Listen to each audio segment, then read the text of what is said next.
Like I just said, thanks for joining us today. My name's Hobbis. I'm from BIFA and responsible for training and apprenticeships and all that sort of stuff. Set up the Young Forwarder Network a few years ago now, and led the group of employers to develop the International Freight Forwarding Apprenticeship.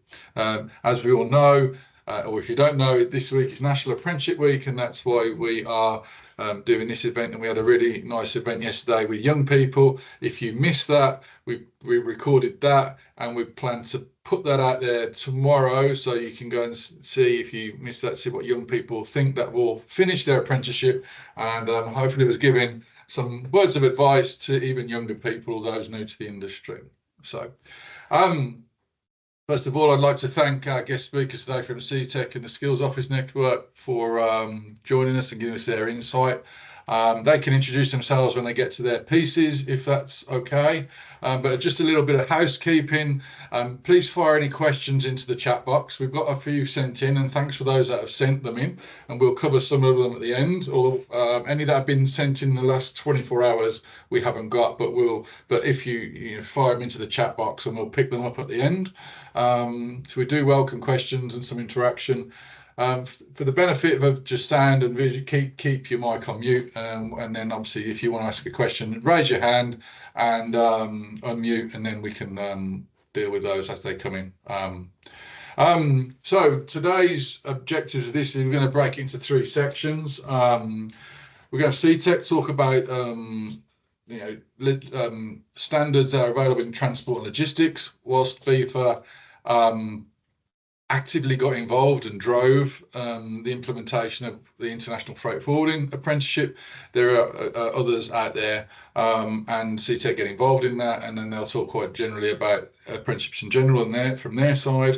I'm then going to do a real short session in the middle about how to find other apprenticeship standards. We say to businesses when we get inquiries at BIFA, you've got to decide what you actually need. It might not necessarily be a freight forwarding one or a warehouse one, or it might be, we ourselves took apprentices on in nothing to do with transport and logistics, so one in events, one in public relations. So I'm going to show you finally, we get a lot of questions of people how to find that, how to navigate them, how to find training providers to deliver them. Training providers will only deliver so many standards, they won't deliver everything, so you've got to find it and know how to find them. It's once you know, like with most things, it's quite straightforward. And then we hand over finally to James, who's going to talk about upskilling existing workforce using apprenticeships, levy funds and so on into supervisory team leader type roles as well. And then at the end we'll pick up the questions and answers and any others that come into the chat box. Okay, so without further ado, I'm going to hand over to Seetec, who are going to do the first part of this session today. I was going to say good morning, but that is very, very far off. It is now 2 o'clock, so good afternoon. Nice to meet you all. I'm Kirsty, I'm from Seetec, and my team encompass me today, which is Jane. If you want to just shout up, Jane. Hi, I'm Jane. I look after quite a lot of apprenticeship standards within Seetec. But yeah, please shout up if you're interested in the international freight forwarding. I'll pass you over to my other colleague, Paul. Hi everyone, good afternoon.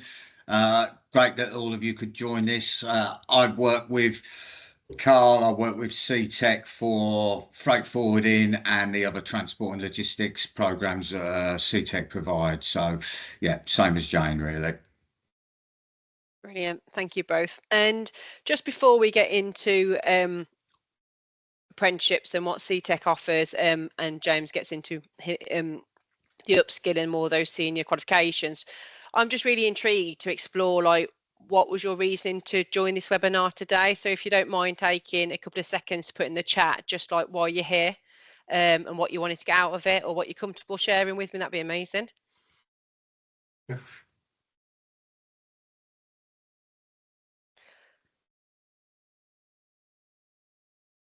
I'm sure, Carl, can you see the chat? Yeah, brilliant. Yeah, somebody are typing now, so awesome. I'll read them out. Kirsty, then if once they're actually in the chat, I can see people are typing. Brilliant. New to the sector, so interesting to see what's available, says Nicola. There's other people type. We're just looking to start an apprenticeship program, so I guess you know how you go about it. So we're going to cover all that.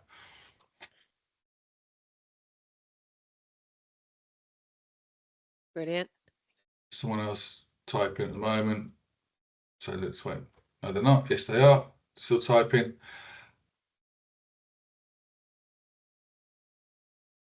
New sectors as well. And new to the sector as well, and supporting apprenticeship recruitment. So any guidance is great. So 3 good areas. We're looking to expand our apprenticeship offering as well. So all Brilliant. good stuff. We're going to cover all this. Exactly that, Carl. We're going to cover all this today. And if you do need any support, you know, feel free to reach out to Carl and he'll direct you to either myself or James or one of the team to support you, you know, with that strategy to while you're here today. So when we do look at, you know, apprenticeships, like why do people do them? So there's a couple of areas that businesses use apprenticeships for, and that's to future-proof your business and nurturing that talent by, you know, putting that training and specialist training within your employee through an apprenticeship scheme. You can find eager-driven in individuals, so it, you know, retains them in your business. It saves on recruitment costs. You can unlock that government funding to pay for that training as well, and it installs values from day one within those employees that you choose to go on an apprenticeship scheme. Next slide, please, Carl. So what does Seetec offer? So we take your business to the next level with our apprenticeships and what we offer. So we provide flexible and tailored training to your needs. We have an inclusive apprenticeship recruitment service. So we support with all your recruitment for any apprentice that you want to implement in your business. We deliver apprenticeships from level 2 to level 5. We provide one-to-one support for the apprentices and group workshop delivery. And in some of our qualifications, they are BIFA accredited training within that as well.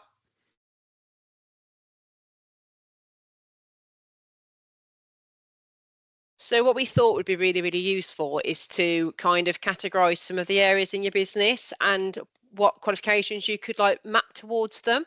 So when we look at warehousing, you've got level 2, level 3 options within that warehousing. In transport, we've got 2 levels with different, I'm going to say this, with different like driving pathways. So you've got your urban driver for that Cat C, and then your level 2 for the Cat C plus E with the LGV. And then in import and export, we have the freight forwarding that Jane alluded to earlier, and that is run alongside a BIFA BTEC.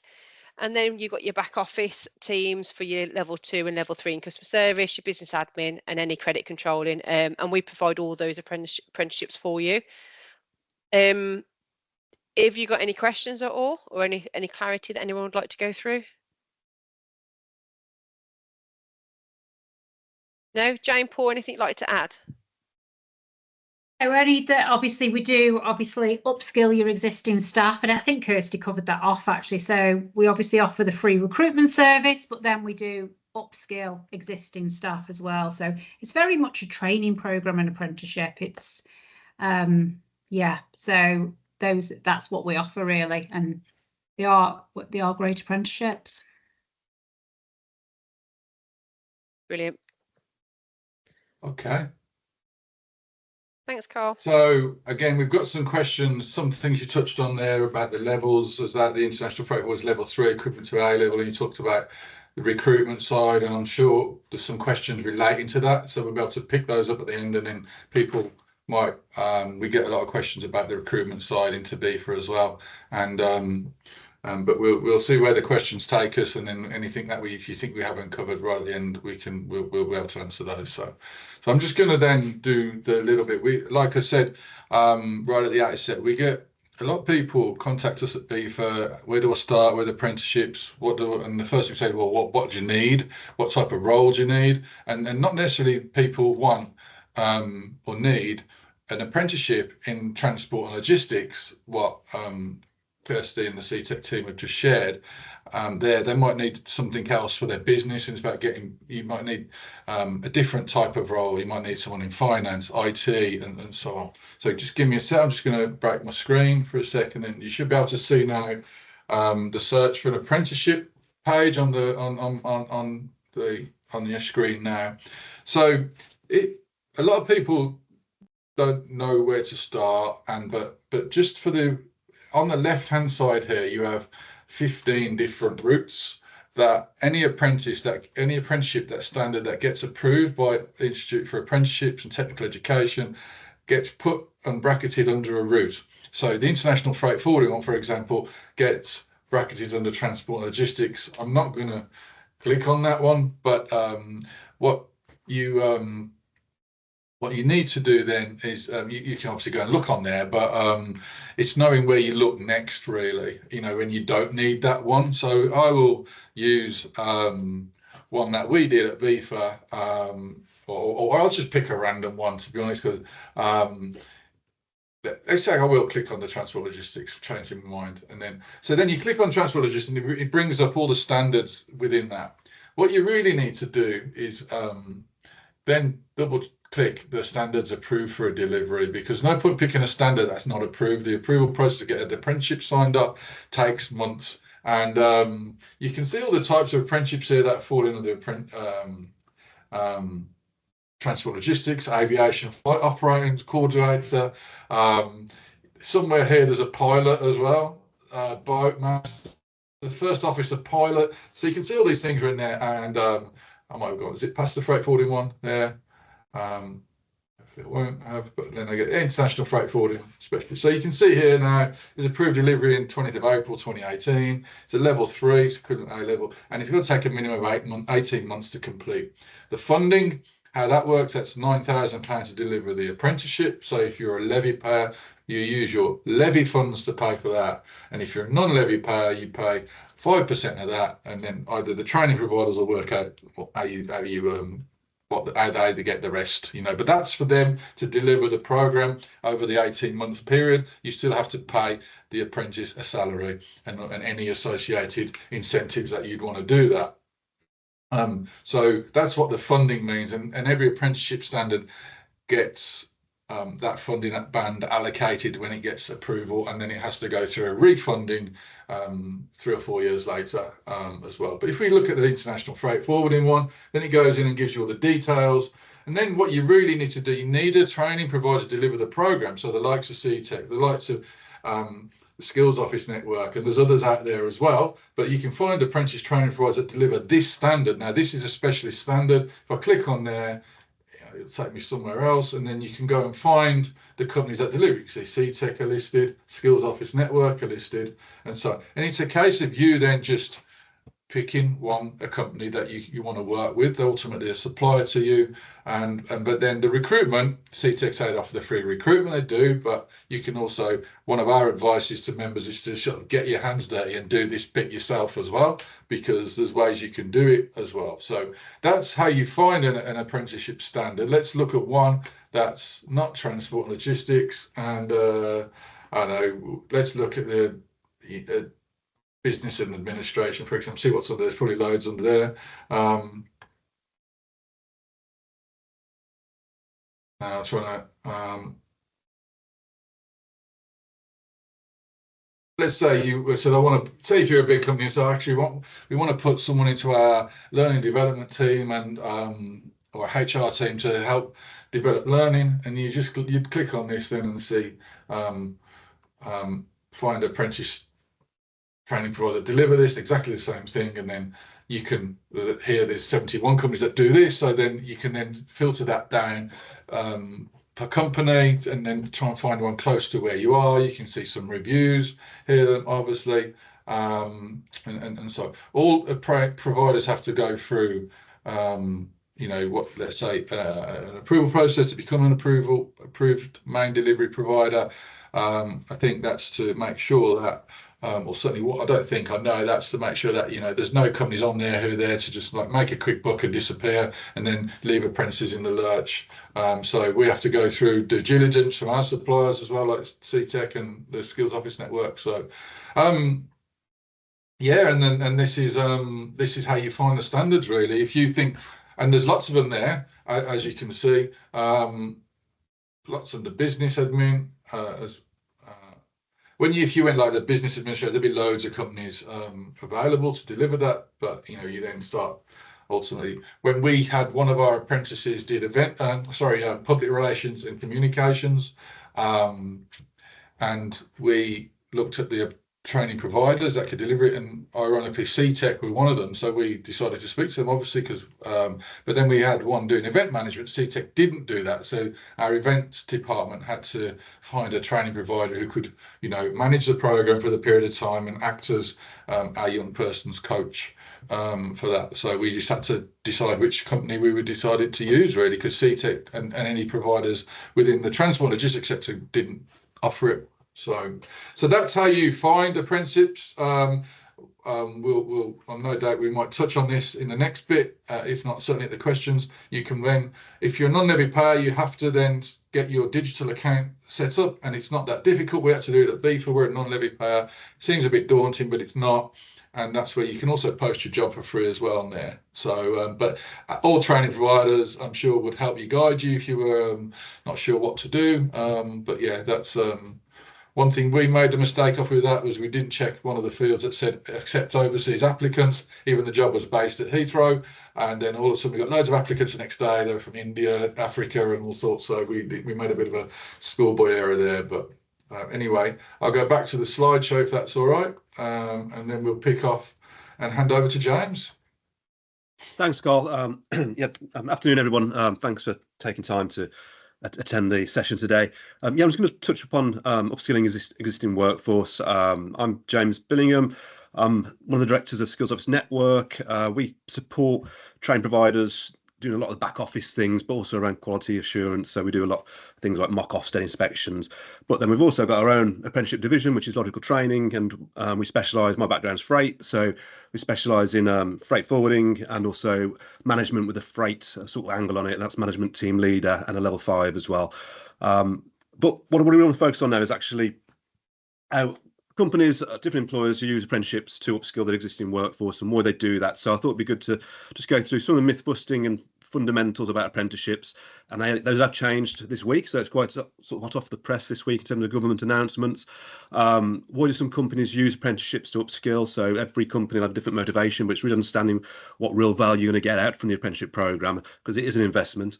Some of the considerations that Carl and Seetec has touched upon around about how you actually make the decisions around train providers, and then also what the sort of process looks like. So we'll move on to that at the end, and then obviously we've got some questions as well. So let's move on. Yeah, just a bit myth busting. I know I'm not too, obviously some people on the session might be very, very familiar, but some companies or some people you speak to, they still associate apprenticeships with younger people, school leavers, but apprenticeships obviously are from 16 plus, and any age. In terms of the biggest growth of age profiles, it is probably over 30s over the last 10 years. Some people see apprenticeships, they say, oh, it's people who don't want to go to university or underperformed. Very, very completely not true. If you look at some of the stats recently in terms of those actually opting into apprenticeships other than sort of universities, those individuals who are actually saying, actually, rather than get myself into X number of debt, I'll do a degree apprenticeship, and also companies replacing graduate schemes with apprenticeship programs and then looking at actually bringing in new talents across different areas. They only for new roles and recruits into roles. Obviously, one of the reasons we're going through today, it's not just for new people being recruited into a new role. They can be to existing members of staff as part of their CPD if they need substantive new skills. So they might be new into a role, they might need some specific skills, or changes in business processes and systems might mean that they need some additional skills development, and apprenticeships might be one of the answers for that. Apprenticeships need to spend a lot of time away from work. Not necessarily. There's all different rafts of different apprenticeships. Some are block release, some are day release, some are not release, or some are all in the workplace, whereby it might be virtual. Or so there's different delivery models, and there's different apprenticeships. Some apprenticeships lend themselves to block release, so some heavy engineering apprenticeships. Then very likely, if it's like LGV mechanics, they'll go to a specific location and do the training. But many apprentices are delivered in the workplace. And only big companies can afford to take on an apprentice. Completely not true. It's obviously all companies, and it's the biggest, well, in terms of volumes of companies taking on, it's usually smaller companies who actually take on apprentices, but obviously the bigger companies get more publicity around their apprenticeship programs, or the big levy companies will utilise apprenticeship programs in different areas, but we can touch upon that a bit later. Thanks, Scott. So just some fundamentals. I said this has actually changed. In terms of an apprenticeship, you've got duties, knowledge, skills and behaviours. So the apprenticeship, each apprenticeship has got a standard. Within that standard is an assessment plan, and it details the sort of the duties and also the knowledge, the skills and the behaviours that the individual is required to demonstrate across the course of the apprenticeship. Every apprenticeship will have an endpoint assessment, which is what they're working towards, whereby they have to, in that endpoint assessment, they have to demonstrate the knowledge and skills and behaviours, and that could be in different formats depending on the apprenticeship. So for freight forwarding, there's a role simulation, there's a multiple choice questions, and then there's also a professional discussion as well, and so you get marked upon that, and it's like that's the end test, which an external body comes and does. Off the job training, sometimes this is, and I'll move on after this just a bit quickly about off the job training, but it used to be 20% off the job. It has changed to sort of roughly 6 hours a week, 30 hours a month. But it's not physically off the job, but I'll go into that in a bit more detail. But it is a very important component, especially for all apprentices. You have to factor that in. It is a commitment whereby, as a training provider, we have to demonstrate and factor in the off the job training as part of the apprenticeship. And that is a regulatory requirement where we have to track and monitor, making sure that for each apprenticeship, depending on the duration, that a minimum off the job hours are met as well. So functional skills, this is only happened this week, announcement from the government. It was in some cases, especially for existing members of staff, if they couldn't find the level 2 certificate, for example, there might have been an older member of staff. If it's like myself, I don't know where my GCSE certificates are. If I couldn't prove I'd done it, and because I'm that old now, I'm not on the database anywhere, I'd have to do my functional skills. But what they're saying now is they've announced that actually for 19 plus learners, it's no longer mandatory for employees to actually, we're doing apprentices, to undertake the functional skills, but they can do that if employers want them to do that, but at least it's given the option there. So for some sectors, I've used the example as adult social care. That's a real challenge sometimes with people in adult social care trying to do an apprenticeship where they find it much challenging to complete the English and maths elements. But as I say, as of this week, it's not a mandatory requirement. Another part of apprenticeships, the minimum duration is 12 months, or was 12 months. An announcement alongside the functional skills announcement this week is that from, well, the earliest will be August 2025, that for some apprenticeships, the minimum duration might be reduced, or, and I'll move on it a bit later, if apprentices have got what's called prior learning, before we couldn't, as a provider, we could not, if they had loads of experience, but they, it meant that actually they didn't need training only for 4 or 5 months, or 7 or 8 months, we couldn't offer the apprenticeship. That had to be a minimum of 12 months, but there's a bit more flexibility there as well. So just to go to the next slide, Carl. So what is off the job training? I just thought a bit of a quick snapshot, because some people think off the job, that means they're physically outside of the work premises, or it's new learning that's relevant to the apprenticeship. And so it's got to be undertaken during working hours, but it can be achieved in different ways. And so when we're working with employers, we'll look at what the role is, what the different, where it lends itself. We do workshops, we do obviously one-to-one, there's assignments, a set of time. But likewise, if there's other things where online forums, independent research, for example, sometimes if they attended the BIFA young Fora events, then all that time away from the work will all contribute towards off the job training as well. So, okay, next slide. Okay, so would your companies use apprenticeships potentially, or consider it as to upskill their existing staff? It can be a cost-effective way of upskilling staff. So an example is, and I touched upon the funding there. So I'll give an example. It might be a logistics company wants to sort of recruit new drivers or upskill their existing warehousing operatives potentially into like a wagon to wheel sort of program. Well, an apprenticeship could be a perfect vehicle to do that, whereby if they're levy payers as well, could be already paying into that pot, so they can use that to potentially upskill someone from one role within the team to an LGV role. That's an example. So likewise, it could be part of internal career pathways. So you could have an operative working in the warehouse, they're promoted to team leader. There obviously might be excellence in terms of their job, in terms of the technical knowledge of the job, but they're new to first line management. So, you know, in terms of career pathways, apprenticeships might be a suitable program for them to go on, like a team leader apprenticeship. Many companies will look at their whole training strategy, or L&D, and look at what's actually, where does apprenticeships fit into that. So I mean, when we're working with companies, apprenticeships not the full solution. It might be one element of the solution, but there might be a route way which can be maximised and add some real value. But the main thing is making sure what's involved and making sure you get a return on that investment as well. Another reason, as I mentioned before, as a company, you might have a new system. You might be implementing a new data system. There might be, and likewise, changes continue to international regulations. So recently, but post Brexit, all the changes, apprenticeships is a good route, because obviously we're trying to, in terms of even existing stuff, have been there for years. All the changes with moving across to CDS and all the changes with imports, exports, and everything. It was meant an upskilling for all staff, not just new members of teams as well. And then support with organisational change and that continuous improvement as well. So there's different rationale to use apprenticeships, and also there's that many different roles. And as Carl touched upon, when you're thinking about it, it's not just potentially freight roles, it could be your IT department, your finance department. There's all different specialisms and skills that apprenticeships could be considered for as part of that upskilling as well. Just considerations when you're thinking about, is it apprenticeships the right thing for your teams in terms of upskilling? So they need to be able to demonstrate a substantive new skill requirement. If they've been doing the role for 10 years, then what real new skills and requirement, is there something, need to have tangible evidence that there's going to be substantive new skills requirements? So as a provider, we'd actually undertake what's called a skills radar, and just to really evidence what's their existing experience, where's the gaps, and is the apprenticeship the right program for them, and talk with employers about that. That links into recognised prior learning. So as I mentioned, it's very likely existing staff will have some prior experience, skills that they can evidence, and that can go towards the apprenticeship. From our perspective as training providers, we don't want to duplicate. If the individual knows it's not a good use of their time. So it's making sure from the outset we understand that starting point.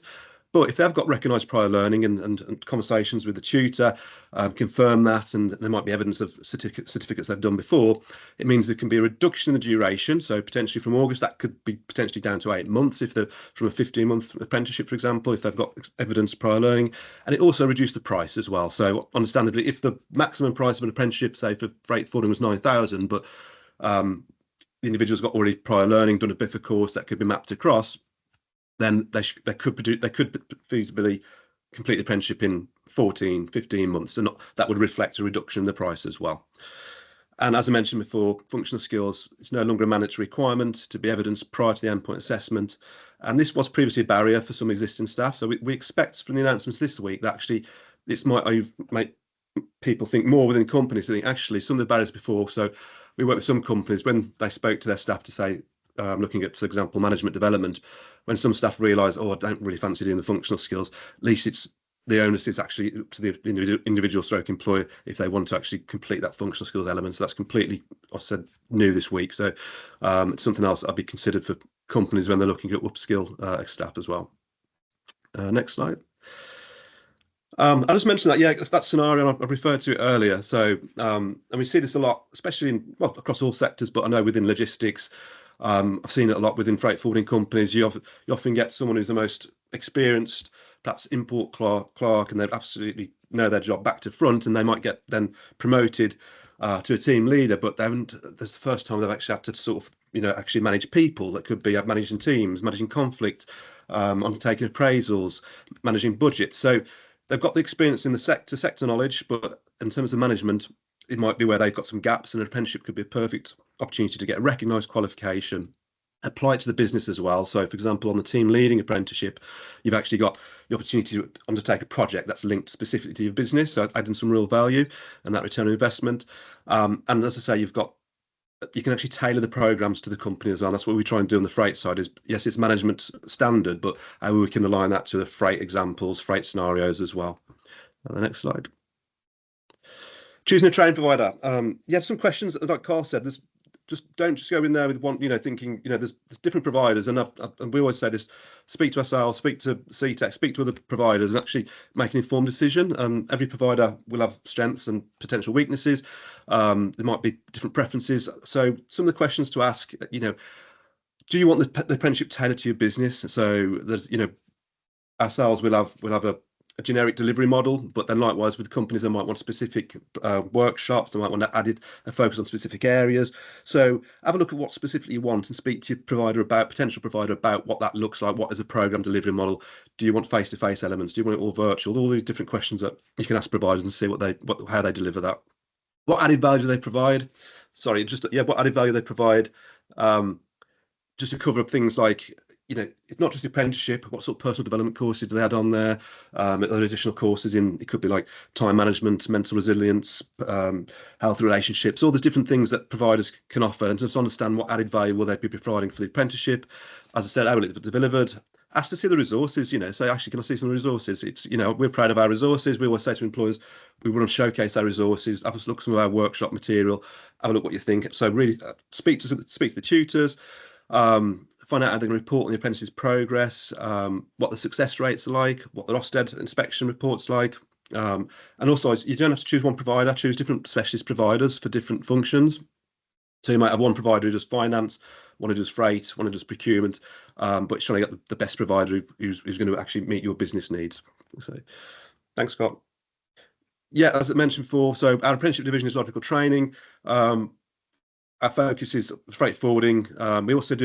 We have freight talent pools, so we do standalone courses. Just did an air freight fundamentals course in Heathrow, which is an avenue to try and get younger people into freight and a stepping stone onto apprenticeships, hopefully. But we work with companies of all sizes in developing their sort of people plan, really.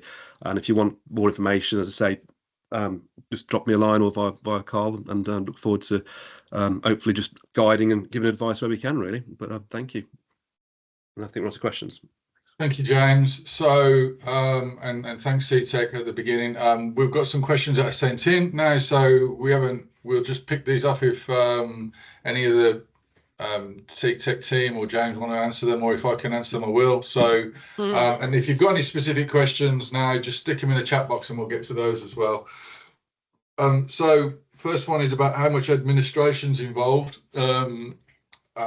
I guess I don't know whether this question is for the employer or the apprentice themselves, but ultimately, let's say the apprentice, you've touched on the off-the-job learning, and yesterday in the young people, they were saying once they become valuable is employers sort of not allowing them time to spend on their apprenticeship work. So I don't know who wants to sort of, perhaps, as James has just talked, we'll get someone from Seetec answer this, perhaps. So from an employer's perspective, how much admin is involved? It's the same as what you would do normally with your employees. So it's the same as having that monthly touch points, discussing their development, looking at, what they need to obtain, during that period of time, skills wise, and being able to articulate that back to the training provider and the employee.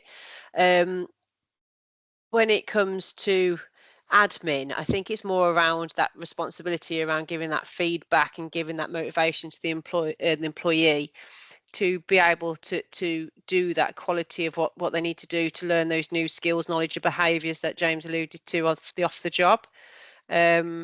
Paul, is there anything you want to add further, being as you're the expert in freight? No, I think certainly on the freight side, what all of the people on here need to be aware of are things around BIFA's Young Forwarder Network, any of the webinars that they conduct for the learners, which are invaluable to them. So not necessarily an admin side, but certainly a time consideration. I think admin wise, like Kirsty said, it's very much around what they would be doing in their normal roles anyway with you. So additional admin, yes, they may have some assignments that they're set by their tutor, their coach to complete. They may have some directed self-study based on whatever element of the program they're covering at the time, may have some research to do. But that alludes in with what James was saying about the off-the-job training, which all those would be agreed between the two parties, i.e. yourselves as the employer and either Seetec or Skills Network, whoever your training provider was.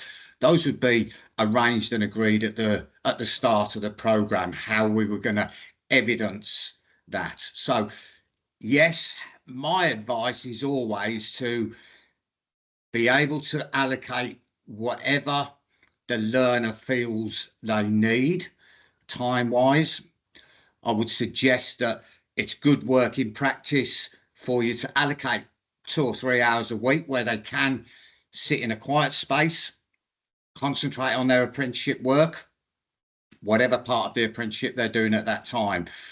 The rest of the off-the-job requirements can generally be obtained and evidenced organically through sessions with their coaches, through attending BIFA webinars, through attending BIFA's initial freight forwarding essentials network, and you'll find whichever program you do, there's similar webinars that learners will join. So yeah, I think that probably is where I sort of sit with that question. Yeah. Okay, thank you. So is there a set plan? What's the process? I guess the 18-month has a plan, but every training providers is slightly different, because you offer different courses. But there's if you think about the plan, there's a standard that's in place with certain criteria that's got to be met. They've got to be able to demonstrate at the end, in the endpoint assessment, skills, knowledge, and behaviour. So, James, do you want to just quickly say what your plan would sort of cover, just as an example? Yeah, so we every provider will have what they call a delivery model. So for a program, and that's what I think it's important from the outset when you're working or speaking to the provider, you can actually try and take time to see what you really want from the program, what's really important to you in terms of the skill. There are key KSBs that have got to be met, but there might be something specifically extra that, as an employer, that's really important to you. So if they're working imports, you might want some specific extra stuff on imports, for example. So there's a set delivery model, but as I say, work with your providers, say actually this is the delivery plan, this is how it can be delivered. What every provider will usually do as well is also understand, obviously, sometimes it might be there's better, more suitable days where you want workshops, or days which are better for your business, where, for example, going back to the admin question, not admin, but we use e-portfolios, but so it's all paperless. So there's no paper filling. It's all done online with digital signatures. But likewise, employers got to feed into the reviews. It's really important that they feed into the reviews so they can also understand where the apprentice is progressing. We can feed back any issues or challenges, but also set targets as well. But that's a sort of, prior to agreeing the start date for the apprentice, depends if you have to recruit or the start date to enrol them or the onboarding, agree what the delivery model is and what the process is like. And also within that, as part of what we call the onboarding, will be agreed the times as a training plan in terms of where they've got to get to by when, and then we'll measure and monitor that. So in terms of formal progress reviews, that's an ideal place then to sort of check progress for both from an employer perspective and a learning perspective as well. Okay, so next question is, how do you source potential candidates? So if you don't mind, guys, I'll just answer this because I get asked this, probably a question about this every week. And the first thing I say to BIFA members is that both of our speakers here today have said they can help, but the first thing I say to our BIFA members is get involved, do this yourself, treat the apprenticeship like a normal job. Yes, you can post your role on Find an Apprenticeship free of charge, but equally treat it like another job. A company I worked before, BIFA, had a brilliant incentive scheme in place where for existing staff to find people, and it worked really well, because quite often people know people or people that are looking for roles. Ironically, we found both our apprentices at BIFA through the Find an Apprenticeship service. We went to a local school event by our office at Feltham and said we've got 2 apprenticeships going here, but we actually didn't find somebody there. But I wouldn't say that that's a really good thing to do, especially obviously this week now it's Thursday, but next month is National Careers Week. Your local school and college will have lots of stuff going involved that you can get involved with, and they're always looking for employers to get involved. Every school or college has to list their careers advisor on their website, so it's very easy to just reach out to them, and they would love that. We had a really good experience from one of our members who gave some work experience to a young person, and I always use the phrase, it was just like a try before you buy. He liked them, they liked him, and they offered him an apprenticeship when he was finished in June. So there's loads of ways to do this. Local Facebook pages, where I live is B46 is my postcode. There's a B46 jobs page, B46 community. Try that avenue. Whilst I know kids don't generally look on there, but their parents do. So the parents in human nature looking out for their kids. So there's loads of ways of doing it.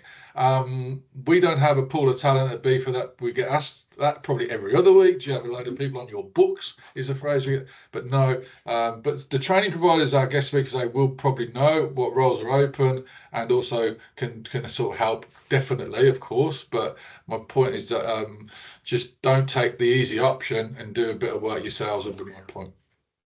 Is that about right, speakers? Yeah, I think also now is coming up to a really good time where you've got your school and your college leavers as well. So you're going to have so many candidates coming forward who are wanting roles. So now is the perfect time, I think, to definitely advertise from experience in this industry. I agree with that. The bigger companies now start to roll out their apprenticeship intakes for 2025 during the in-between National Apprenticeship Week, National Careers Week. So yeah, I think you'd see a spike traditionally in sort of September time with starts. That's flattened out a bit, I guess, and you might get lucky. Last week I did a call with a member and I said, look, it's not the best time of year to get someone there, but you might get lucky. So you've got to bear that in mind. Get the timing right, don't leave it too late. Yeah. Would I be able to add some value on that question around candidates? Yeah, of course, yeah. We actually have a pool of candidates, to your point, and when we hire and recruit apprentices in freight forwarding, which is one of our high volume areas, we have a lot of other candidates that are looking for that type of role within that area. So that is something that we do candidate-led recruitment as well. So we will source if a candidate's interested in, you know, that young freight career pathway, we do try and support that candidate into a role in that area to do an apprentice as well. Yeah, absolutely. I think, that's where you guys can help. I think people we have at BIFA got this, and it's not, we don't provide like this sort of recruitment service type thing, but anyway, all good stuff. I think we just covered the next bit about advertising, you know, as well. There's lots of ways you can, obviously, they're finding apprenticeship services where young people do look sometimes for obviously our two did at BIFA, and obviously that's a free thing you can do.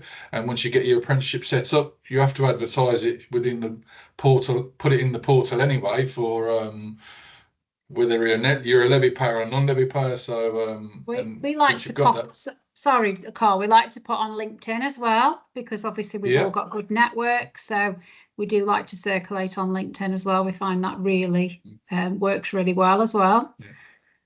Yeah, just to add on the sort of sourcing recruits, as I say, as providers, we support with different talent pools as well. But I think it's really understanding that put on something, I suppose, your person spec as well. So one of the things that we do is obviously sifting, shortlisting, or working whatever way you want to actually interview the individuals. But we have different routes and talent pools, and there are different areas where there are challenges to recruit. So there are hot spots where we know there are difficulties to recruit, but it's good to work with your provider on those, and just work about together in terms of getting the right person for the right role, because it can be one of the most challenging parts is getting the right person and trying to make sure we get the right people aligned to the sort of role and locality where you're looking for as well.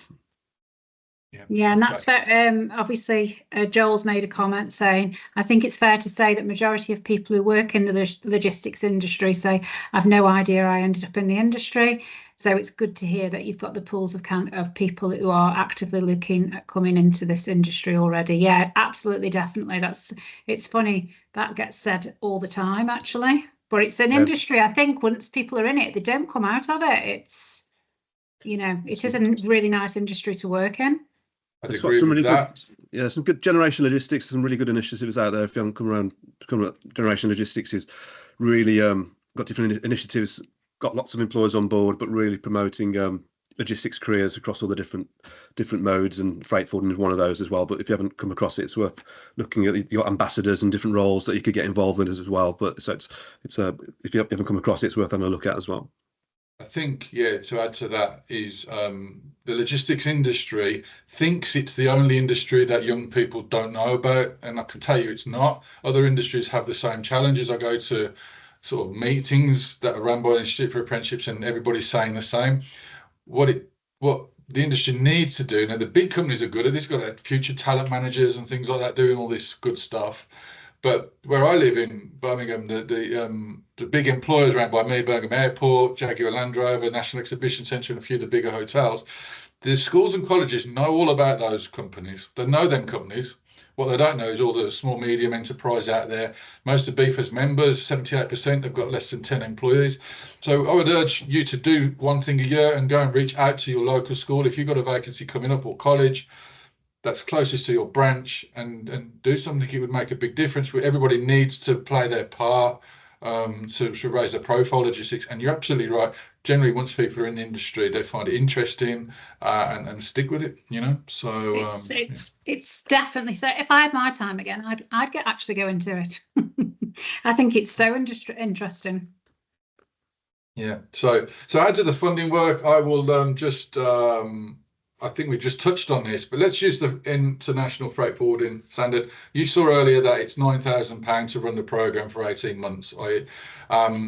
If you're a levy payer generally know how the funds work, but let's say you get charged 0.5% of your payroll if it's over 3 million.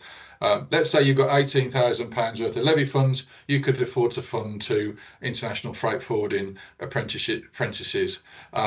You still need to pay them a salary, remember that, and any incentives along the way. That's generally how it works for a levy payer. For a non-levy payer, you pay 5% of that 9,000, so £450. The training provider, correct me if I'm wrong here, everybody will draw down the other 95%. This is real simple terms. You still need to pay a salary and any incentives along the way. Yeah, just to add to that, there's obviously from the agreed price, as a provider, we have to pay up to 20% of that to the endpoint assessment, which so we have to 20% of that funding goes towards the endpoint assessment or the awarding body type organisation at the end. And likewise, if it's 16 to 18, it's fully funded. So there's no 5% contribution, but also 16 up to, I can show my funding rules, up to 24 now, isn't it? I believe 21. Sorry, yeah. So it's fully funded, so there wouldn't have to be a 5% contribution. If it's up to, if they've got like a care plan that's up to 24, but yeah, it's so there are some flexibilities there as well. Yeah, I forgot about the incentives. We got some some incentive for one of our apprentices because she was like under 18 and that. So yeah, so okay, but the training providers will be at the forefront of that knowledge more than what BIFA would, to be quite honest. Yeah, we're just trying to promote the industry as well, so it's really good for the industry. So just to add to that, Colin, it's all the funding. It's there's no, apart from if you have to pay the 5%, or the employer has to pay the 5%. There's no invoices going back and forth. It's all done through the digital account system. So the digital account, yeah. So it's not like that digital account is dead easy. We were like nervous about it. I came from a big company. I was like, oh God, what have I got to do this for? I used to have a HR team, but actually it's dead easy, like most things, you know, when you get to do this. So right, let's move on to the next question. We've had bad experience in the past, dropouts. Do you have any recommendations to combat this? What I will send out to people and put in the chat before it ends is that we produce 3 small videos around a thing called BIFA Link TV, top tips really, and it's all about employee engagement, really making sure the line manager's got time, blah, blah, blah. Paying them right, fairly, incentivizing them, because young people have responsibilities still, even, you know, and so on. Would be things. There's lots of good. We put our top 10 out there as a little 3-minute video. So, but there's lots of things. But I always say the number one is that if the line manager hasn't got no time to spend with an apprentice, it's likely to fail, is my view. I don't know whether you'd echo that. You know, bit brutal, probably what I've just said, but. I think just to add to that, there's no, sometimes it's no exact science with especially new recruits and retention, but it goes back to putting as much investment in making sure the program's right, the time front end in terms of trying the selection of the right person. Sometimes upskilling of staff, or some apprenticeships we offer, we suggest we have information sessions obviously before to make sure that individuals are really informed about what's the requirements, what's the expectations, is it right for them, likewise is it right for the employer. Some courses we sort of work with employers that actually they need to have been with the business for at least 6 months, just to sort of to ensure that they're not new to the company, going on apprenticeship, and because it really impacts us if they drop out. We get really, in effect, it's for us, it's one of the worst things as a training provider because we could lose our contract. So success rates is absolutely key for us. So what we want the right person on the right program. We'll go more to get that right person on the right program on the front end, because if we have dropouts, we could lose our contract basically, because it's as simple as that, because we get measured on our success rates basically. So we want to work with you and make sure that we've got employers who are committed and apprentices who are committed to make sure that the apprentices all complete ultimately. I think, sorry, James, I just want to expand on that, because I think when somebody says drop out, there's either drop out because they leave the industry and leave the role and you've invested that time, or there's drop out to what James was just articulating for us. So we can answer both and probably put that in writing for you, Carl, just to articulate the two differences. Yeah, I think ultimately, there's various reasons, but you do need to question from Sonia, how much time do you think? I think there's no exact science on that. It depends on individual needs, like you've asked, and but what I will say, sometimes you might just check that the line manager don't need any sort of help, because you might be the first apprentice you take on. This happened to me in the past. We had a really good individual who I thought, oh, you can manage the apprentice. Actually, I failed the supervisor. They needed a bit of coaching of how to handle someone who's fresh out of school. It's their first world of work job. It's a huge step as well. So you just got to be mindful that the line managers might need a bit of help as well. Okay, I think someone's just put another question. So let's just see what's there. If you've got any more further questions, just plonk them in the chat box now, and we'll try and deal with those. Or raise your hand if you want to ask verbally. We don't mind either way.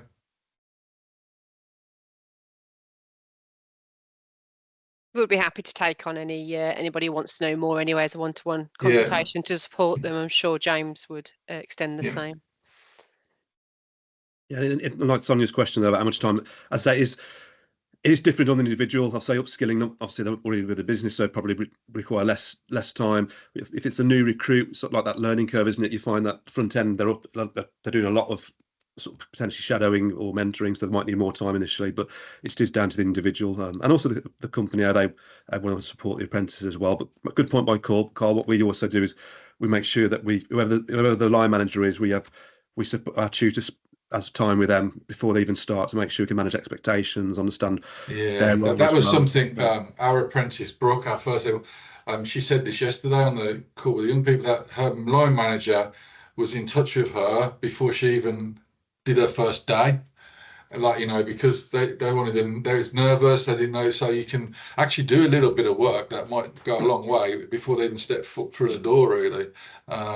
So you just remember the step ups are a big step up for some of the young folks. It's their first ever job, going through like an organized, structured environment of school or college into the world of work, so but yeah, as I said, I'll put these videos out to people anyway.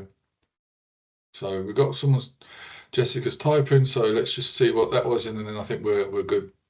Thanks everybody for joining us today as well. I do appreciate it. I hope you found it useful. But yeah, reach out to any of us.